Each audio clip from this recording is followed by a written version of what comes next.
Muito bem, meus queridos alunos, você que está se preparando aí para o TRT, voltamos então agora, iniciando o nosso estudo Direito Processual do Trabalho. Nesse bloco, nesse módulo, na verdade, nós estaremos estudando a parte conceitual, principiológica, ou seja, a teoria do direito processual do trabalho, a teoria geral do direito processual do trabalho.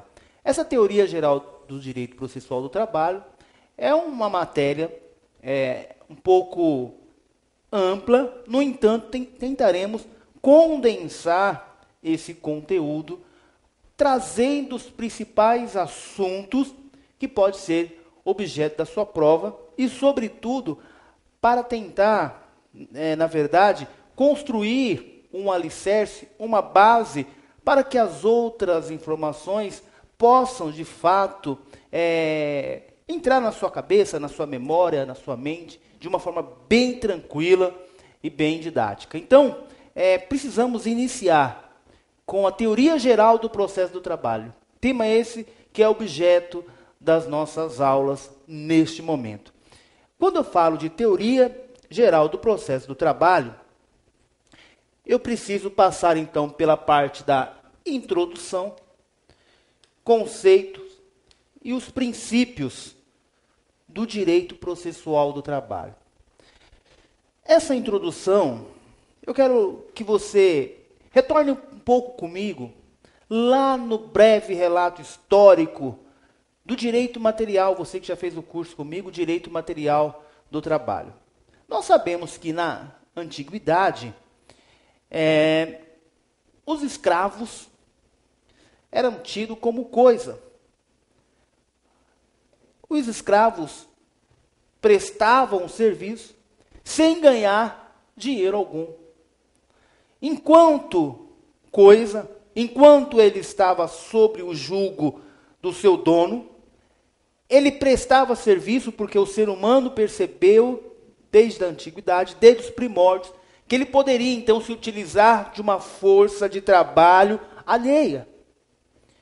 E essa força de trabalho alheio, utilizar dessa força de uma outra pessoa, ele poderia, então, produzir riquezas, sustento, mas utilizando uma outra mão de obra.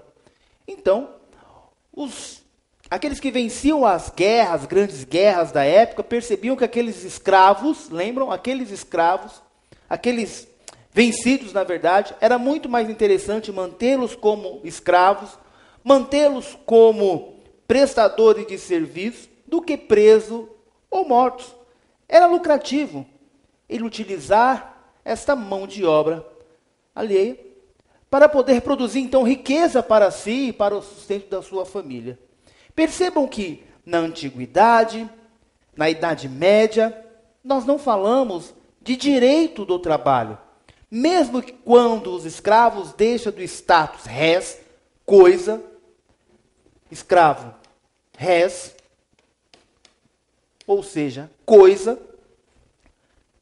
mesmo quando ele deixa de ter esse status e passa a ser reconhecido como pessoa, aí já na servidão, nós estudamos que ele não tinha uma liberdade plena, uma vez que ainda dependia do seu senhor, proteção militar. Ele precisava, por exemplo, pedir permissão para casar. O seu senhor, mesmo no status já reconhecido como pessoa, o seu senhor poderia emprestar essa mão de obra para outro. O seu senhor ainda poderia ceder até então os seus servos para as guerras. Então percebam que na escravidão, não falo de direito do trabalho, o escravo como coisa. Depois, por serviços prestados, por uma data festiva, o seu dono concedia a liberdade para esse escravo, ele passava então a ser reconhecido como pessoa. No entanto, mesmo reconhecido como pessoa, ele não tinha essa liberdade, porque ele viveu a vida toda como escravo. E agora ele precisava continuar a oferecer o seu serviço, mas agora em troca de alguma outro benefício. Mas liberdade plena ainda não, e nem falo também em direito do trabalho. Esses servos, na verdade, vão migrando para os campos, migra para o campo, depois dos campos vão para as cidades, e aí começa então a surgir as indústrias, vou abreviar aqui, surgindo as indústrias. Com o surgimento das indústrias, eu tenho então alocação de mão de obra. Loco a mão de obra, lá um pouco na antiguidade, na Idade Média, surgem os primeiros salários, mas ainda sem direitos, sem a intervenção do Estado, essa que é bem verdade. No entanto, já na era industrial, o direito do trabalho, na verdade, ele foi pautado no direito civil. A origem do direito do trabalho é do direito civil, com a alocação da mão de obra. Só que aqueles empregados trabalhavam de forma degradante, aqueles empregados desenvolviam as atividades durante 6, 8, 10, 14, 20 horas. Não tinha limite, não tinha controle da jornada de trabalho. Já na idade industrial. Veja que, com a Constituição de 1917, a Constituição mexicana, foi a primeira, foi o ápice a trazer os primeiros direitos individuais do trabalhador.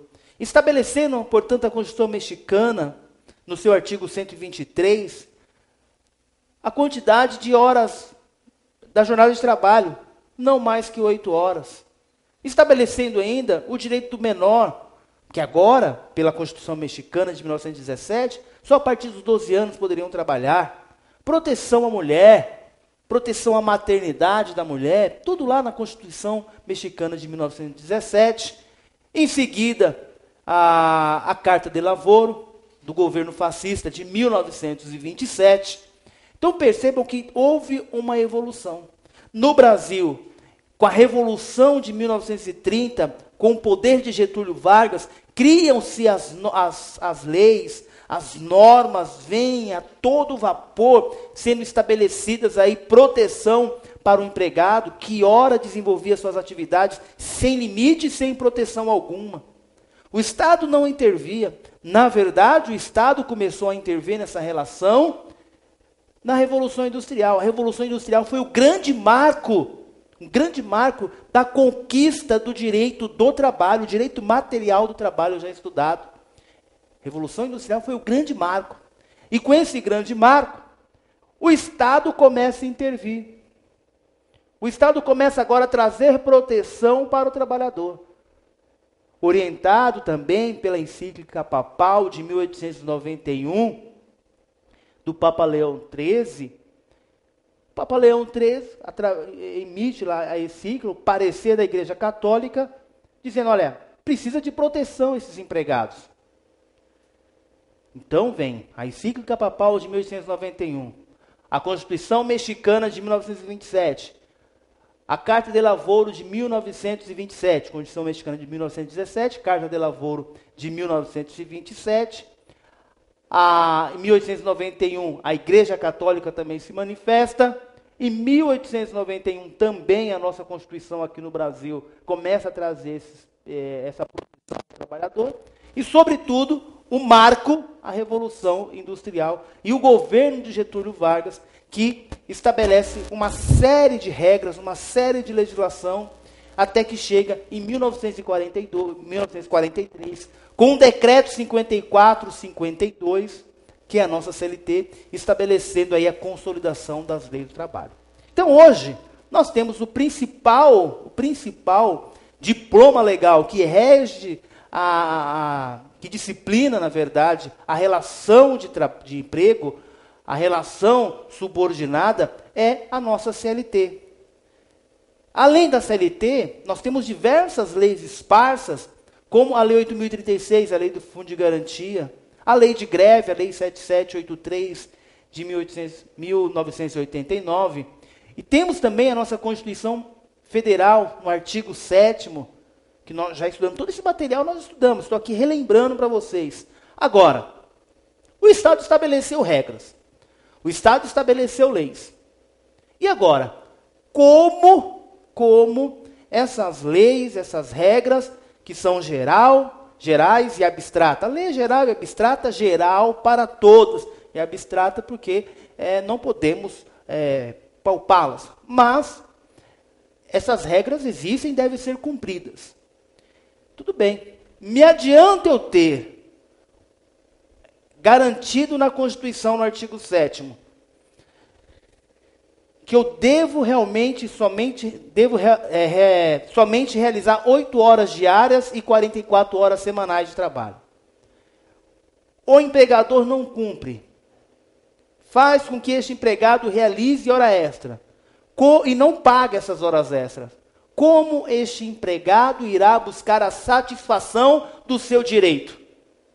Adianta eu ter uma série de legislações, uma série de regras, estabelecendo limites para o empregado, estabelecendo limites para o empregador, estabelecendo aí que o empregado tem direito a hora extra, tem direito a adicional noturno, tem direito a férias, tem direito a 13º, tem direito aos adicionais de insalubridade, periculosidade, tem direito ao depósito do fundo de garantia, tem direito ao seguro-desemprego.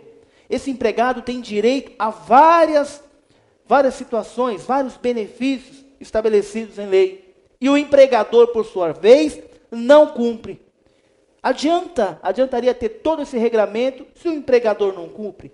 Se ele não cumpre, cabe ao empregado buscar a tutela jurisdicional, ou seja, buscar o Estado e dizer para o Estado: olha, Estado, o empregador não quer adimplir com a sua obrigação. Por quê? O Estado, ele tem duas grandes primícias. O Estado, ele tem que nos dar a chamada jurisdição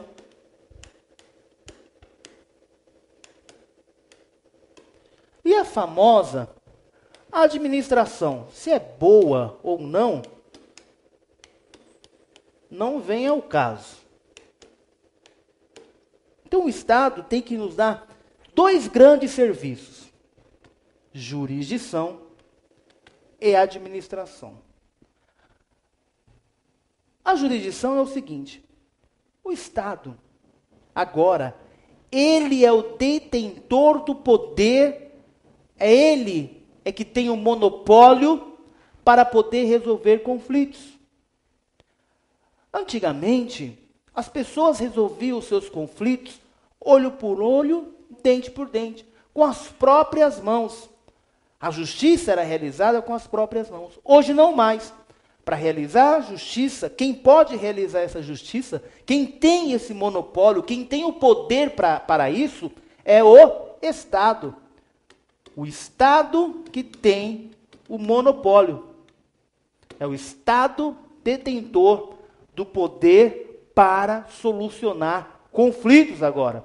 Então, o Estado ele vai ter que solucionar os conflitos. O Estado ele vai ter que dar administração. Que administração? Escola, segurança, saúde. E a jurisdição? Resolver os conflitos da sociedade. É ele, Estado, que vai ter que resolver esses conflitos. Jurisdição.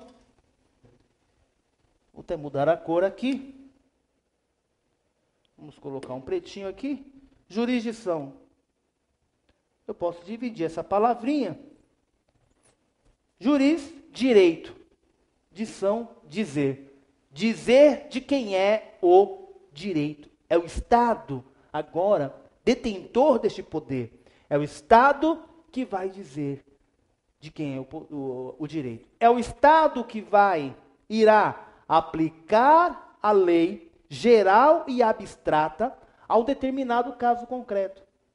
Se eu não recebi a hora extra, prevista no artigo 7º da Constituição Federal, se eu não recebi o adicional de periculosidade, também previsto no artigo 7º, mais o artigo 193 da CLT, não recebeu o adicional, eu busco a jurisdição, eu busco o Estado para ver o meu direito adimplido. Lógico que eu vou ter que ter as provas, o conjunto probatório, mas eu levo até o Estado. Quando eu chego para o Estado, O Estado chama o empregador, fala, empregador, vem aqui. Alguém está requisitando aqui a jurisdição. Alguém está requisitando aqui o poder que eu tenho de resolver conflitos. E eu recebi, dizendo, olha, empregador, que você não pagou hora extra para o empregado. O empregador vem para se defender. Então, o juiz, representando o Estado, irá analisar tanto as partes probatórias do empregador e do empregado. Assim, chegando a uma conclusão, tanto o empregado como o empregador vão tentar convencer o Estado que ele está com a razão. E o Estado irá dizer de quem é o direito, quem está com a razão, quem assiste a razão, se é o empregado ou se é o empregador. É o Estado tentando pacificar, resolver os conflitos, resolver os interesses opostos de uma sociedade. Então, é o Estado que deve fazer isso, não mais nós, não mais você e nem eu podemos realizar a justiça com as próprias mãos, mas o Estado é que detém este poder.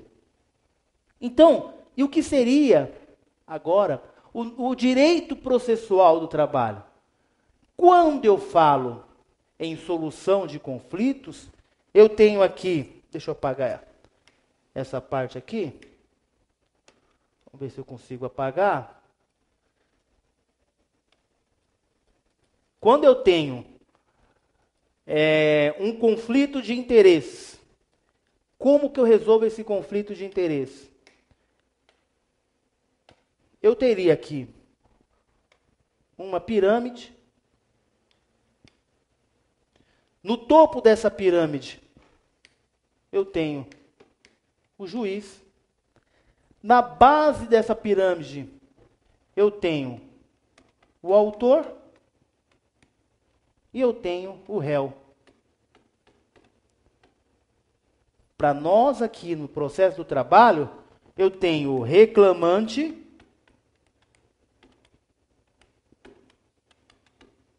e eu tenho o reclamado.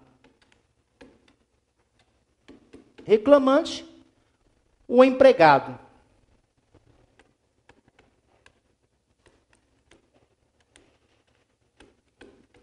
E o reclamado, o empregador. Com essa situação, percebam que aqui eu tenho o autor buscando a tutela jurisdicional, ou seja, o Estado, para que ele, Estado, resolva o conflito que surgiu entre o autor, reclamante, ou seja, o empregado, em detrimento do réu, reclamado, que é o empregador. Então percebam que o juiz está no topo da pirâmide, representando este monopólio, este poder, para que ele possa dizer quem tem o direito. Porque eu tenho aqui um conflito, eu tenho aqui um litígio. O que seria o litígio? Conflito de interesse. Litígio, conflitos de interesses. Ou você pode encontrar também a palavrinha chamada dissídio aqui no processo do trabalho. Dissídio. O que seria o dissídio? O litígio, o conflito de interesse entre as partes, entre o autor, entre o réu. Ou seja, entre o reclamante, que é o empregado, e o reclamado, que é o empregador. Quando eu tenho esse litígio, quando eu tenho esse conflito de interesse, como solucionar? Eu soluciono buscando o Estado, buscando a jurisdição. Ou seja, o Estado deve dizer de quem é o direito. Agora, para que este processo, para que o Estado, na verdade, possa dizer de quem é o direito, eu preciso levar até o Estado, através de alguns atos, a petição inicial, as testemunhas, a perícia, as provas documentais, todos esses atos, o conjunto desses atos, é o que eu chamo de processo. Vou levar até o Estado o processo. Imagina Como se eu tivesse, é um exemplo bem clássico do direito processual, como se eu tivesse um ônibus saindo de um ponto A, indo ao ponto B. Saindo do ponto A, indo para o ponto B. Este ônibus, com várias pessoas dentro, essas pessoas dentro do ônibus seriam os atos praticados aqui no direito processual do trabalho. E este ônibus é o processo. Então, o processo é o ônibus, cheio de atos processuais dentro deste ônibus. Este ônibus sai do ponto A e vai para o ponto B. Esse caminho, este ônibus, é o que nós chamamos de processo. É a forma que eu utilizo para levar esse conjunto probatório, todos os documentos, todas as provas, perícia, a oitiva das testemunhas, a oitiva das partes, a audiência, todo esse material é o que eu entrego aonde? Eu entrego para o juiz, eu entrego para o Estado. Então o processo é a forma que eu tenho de chegar até o Estado para solucionar um conflito de interesse. O processo é a maneira, é o instrumento que eu utilizo para a satisfação de um direito não adimplido. O processo é a grande conquista histórica do direito material do trabalho, o que me adiantaria eu ter direito a várias regras estabelecidas na legislação. Se eu não tenho um instrumento, uma forma que eu possa cobrar esses direitos do meu empregador. Quando eu levo até o juiz, ele que tem o poder, ele que tem o monopólio. Se este empregado realmente ganhar, convencer o juiz que ele tem direito de receber a chamada horas extras, por exemplo, o Estado irá dizer para o réu, pague. Sob pena de, se você réu, você reclamado, não pagar, eu irei executar, eu irei realizar uma execução forçada, vou entrar na sua conta, vou penhorar o seu dinheiro, vou penhorar os seus bens, para satisfazer um direito que você, empregador, que você, réu, não adimpliu. Esta é a grande sacada. Quando o Estado, então, através de um instrumento chamado sentença, diz, reclamado, pague. Não pagou, vai ter que pagar, nem que seja de forma forçada. Porque o Estado pode, sim, realizar essa justiça. O Estado pode entrar na conta do empregador e bloquear aqueles valores para satisfazer o direito do autor. Então, agora ficou claro que o processo é um instrumento hábil para satisfazer o direito material. É com ele, processo, que eu levo tudo o que aconteceu até o juiz. E o juiz irá dizer de quem é o direito. Tranquilo? Então, professor, e qual que é a diferença, então, de processo para procedimento? O processo é o conjunto de atos para a satisfação de um direito não adimplido. Um conjunto de atos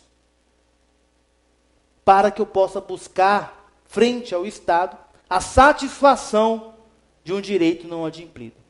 E o procedimento, que nós vamos estudar, que pode ser ordinário, sumário, sumaríssimo, o procedimento é a velocidade que este ônibus irá se direcionar do ponto A para o ponto B.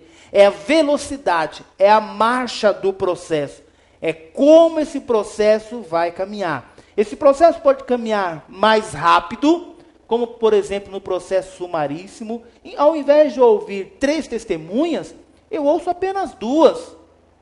No processo sumaríssimo, nos termos do 853, ao invés de eu poder fazer citação por edital, como no recurso ordinário, se é no procedimento sumaríssimo, eu não posso fazer citação por edital.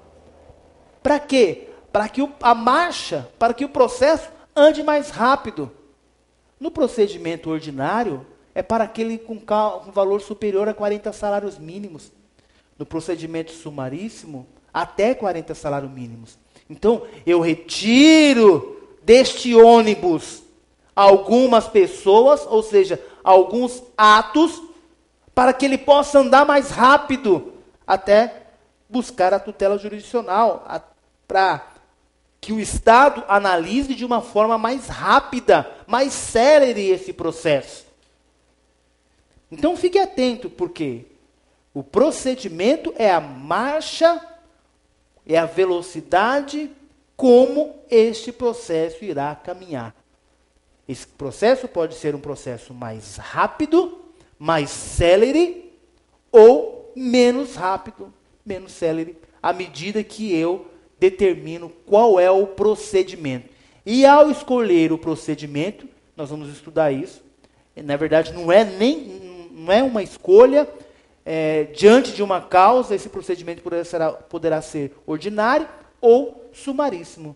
Quando sumaríssimo, eu retiro vários atos dele para fazer com que ele chegue mais rápido, para fazer com que ele caminhe mais rápido. Tranquilo?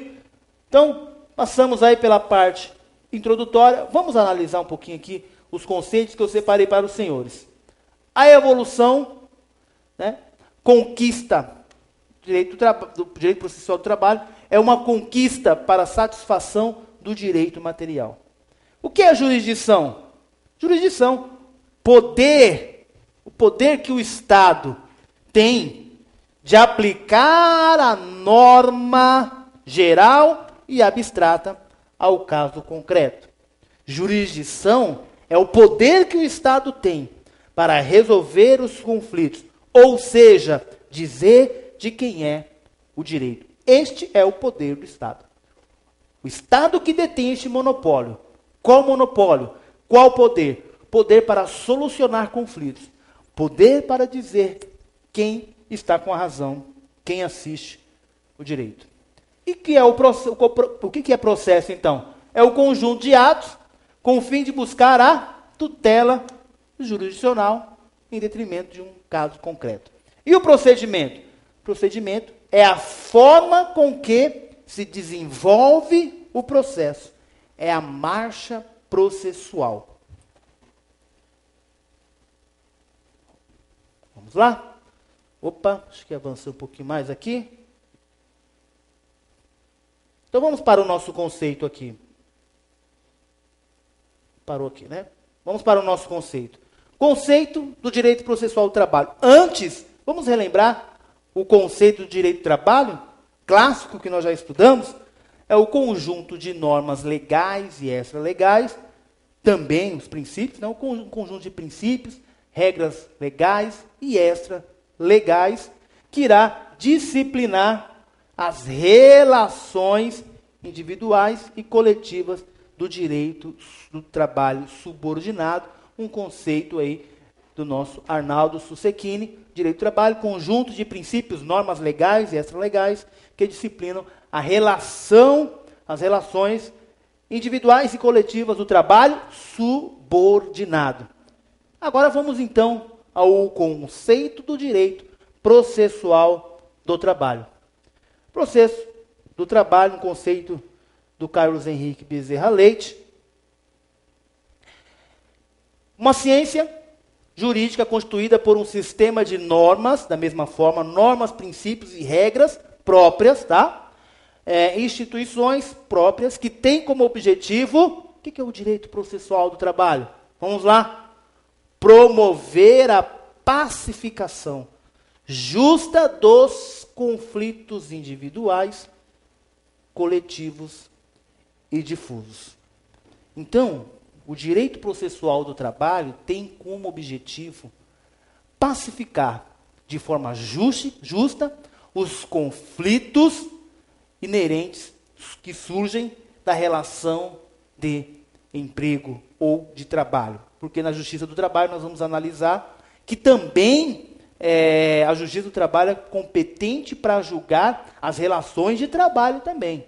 Não só as relações de emprego, mas relações de trabalho. E o direito processual do trabalho irá trazer para a gente aí essa aplicabilidade na justiça do trabalho. Bacana? Vamos então. Uma outra coisa importante também, mas vamos falar sobre isso no nosso próximo bloco, o tema já está esgotado, mas eu quero trazer para vocês aquela questão do artigo 769, que eu posso me utilizar do direito comum. Bacana? Vai lá, toma água, toma um café e volta para o nosso próximo bloco.